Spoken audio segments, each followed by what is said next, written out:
સોનગઢ તાલુકાનું મુખ્ય મથક એટલે કે સોનગઢ ત્યાંથી ઉકાઈ થઈને માંડવી જતો રસ્તો એટલે બધો ખરાબ થઈ ગયો છે, જેને કારણે અનેકવાર અકસ્માતો થઈ રહ્યા છે। આખા રસ્તા પર એટલા બધા ખાડા પડી ગયા છે કે લોકો ખાડો બચાવવા જાય તો અકસ્માત થવાની પૂરેપૂરી સંભાવના રહે છે, પરંતુ જાડી ચામડીના થઈ ગયેલા માર્ગ મકાન વિભાગના અધિકારીઓ પોતે તો મોટી મોટી ગાડીમાં ફરે છે, જેથી તેમની ગાડીઓને નુકસાન થઈ રહ્યું છે।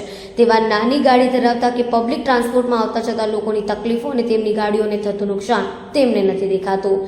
આ રસ્તા પર J K. Paper mill thermal power station આવેલા છે, જ્યાં હજારો લોકો નોકરી કરવા માટે વાહન વ્યવહાર કરે છે। નાઇટ શિફ્ટમાં કે વહેલી સવારેની શિફ્ટમાં નોકરી કરતા કે નોકરી પરથી આવતા લોકો અહીં અકસ્માતનો ભોગ બની રહ્યા છે। કેટલાક લોકોનો જીવ ગુમાવવાનો પણ વારો આવ્યો છે। પ્રજાને પડતી અનેક તકલીફોની રજૂઆત કરવા છતાં તંત્રના પેટનું પાણી કેમ નથી હલી રહ્યું તે મોટો સવાલ છે।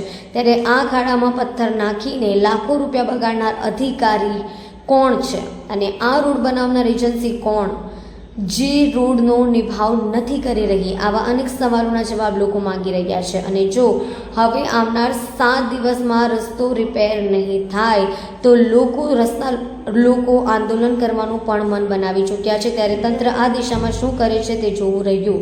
ડોક્ટર બિંદેશ્વરી શાહ, ગુજરાતના ખબરીલાલ ન્યૂઝ, સોનગઢ। ઉકાઈથી સોનગઢ થઈને માંડવી જતો રસ્તો જે છે એટલો બધો બેહાલ થઈ ગયો છે, એટલો બધો ખાડાવાળો થઈ ગયો છે। અવારનવાર અકસ્માત થવાના કારણે લોકોના જીવ પણ જાય છે। અને જો આ રસ્તા પરથી તમે ગાડી લઈને પસાર થાઓ ને તો ખરેખર કોઈક મરી જ હોય તો એનું તો મૃત્યુ જ થઈ જાય એવી કન્ડિશન થઈ ગયેલી છે। ગાડીઓને પારાવાર નુકસાન થઈ રહ્યું છે। અત્યારે તમે જોઈ શકો છો મારી પાછળ આરએનબી દ્વારા જે માર્ગ મકાન વિભાગ જે છે જેનામાં આ રોડ આવે છે તેઓ અહીંયા પથ્થરો નાખીને ખાડાઓ પૂરી રહ્યા છે। ફક્ત પથ્થર છે, જીએસડીબી નહીં ને કંઈ નથી, એના મોટા મોટા પથ્થર નાખીને ખાડા ભરી રહ્યા છે। આટલી મોટી લક્ઝરી જે અહીંયાથી જાય છે ત્યારે તો એને તો વાંધો નથી આવતો, પણ જ્યારે ટુ વ્હીલરવાળા જે ખાડા બચાવવા જાય છે અને ખાડા બચાવવાના કારણે અનેકવાર અકસ્માતો થઈ રહ્યા છે। આ જે જે.કે. પેપરનું જે ગેટ છે, જે.કે. પેપર મિલ પાસેની આ કન્ડિશન છે। આ રસ્તો અહીંયાથી લઈને સોનગઢથી તમે શરૂઆત કરો તો સોનગઢથી લઈને તો માંડવી જ્યાં સુધી આને હદ વિસ્તાર લાગે છે ત્યાં રસ્તો ખૂબ જ બેહાલ થઈ ગયો છે। ત્યારે સવાલ એ ઊભો થાય છે કે માર્ગ મકાન વિભાગ દ્વારા કરોડો રૂપિયાની જે ગ્રાન્ટ વાપરવામાં આવે છે તો આમાં પથ્થરો નાખવા માટે વાપરવામાં આવે છે। અને આ રોડ બનાવનાર એજન્સી કોણ હતી કે જે રોડ આટલા વહેલા બેહાલ થઈ ગયા? આ રોડ બનાવવાના કામમાં તાપી જિલ્લામાં સંપૂર્ણ ભ્રષ્ટાચાર ચાલી રહ્યો છે।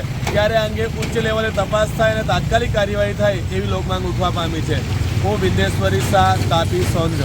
શું નામ? કૈલાસભાઈ। ક્યાં રહેવાનું? પાથરદા। કૈલાસભાઈ, તમે આ રસ્તા પર આ રિક્ષા ચલાવો છો ત્યારે આટલા બધા ખાડા અને આ ખાડામાં જે પથ્થર નાખે છે એનાથી કોઈ ફાયદો થાય છે?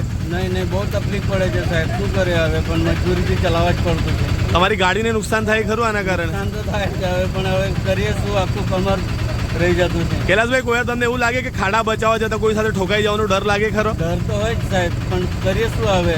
અને તમે ક્યારેક એવું જોયું છે કે આના કારણે અકસ્માતો પણ થયા છે, લોકોને વાગ્યું પણ હોય એવું? થયા છે સાહેબ, પણ હવે કોને કહેવા જોઈએ? અમારે તો હવે આના પર જ બધું છે એટલે અમારે કરવું જ પડે। તમારી માંગ શું છે? રોડ બનવા જોઈએ ને નવા? બની જાય તો ખૂબ સારું છે સાહેબ। તો તમને એવું નહીં લાગે કે આ રોડ બનાવવા પાછળ આટલા કરોડો રૂપિયા ખર્ચે સરકાર, તો આ રોડ દર ચોમાસામાં આવો થઈ જાય કેમ થતો હશે? હવે રોડ ખરાબ થઈ જાય સાહેબ તો હવે પણ એના પાછળનું શું કારણ હશે? તમને વિચાર આવે કોઈ વાર એવો? આ કંપનીની ગાડીઓ બહુ વધારે ચાલે સાહેબ, મોટી મોટી કન્ટેનરો ચાલે જે.કે. પેપરના? હા, એના માટે રોડ દર વર્ષે ખરાબ જ થઈ જાય સાહેબ। ઓકે, અને ક્વોલિટી બાબતે તમને નહીં લાગે કે બહુ રદ્દી સામાન વાપરીને બનાવતા એના કારણે આવું થતું હોય? એવું તો બધું સાહેબ, અમારા જેવા ગરીબ માણસ એટલું બધું શું જાણી શકે? જી કૈલાસભાઈ, ધન્યવાદ।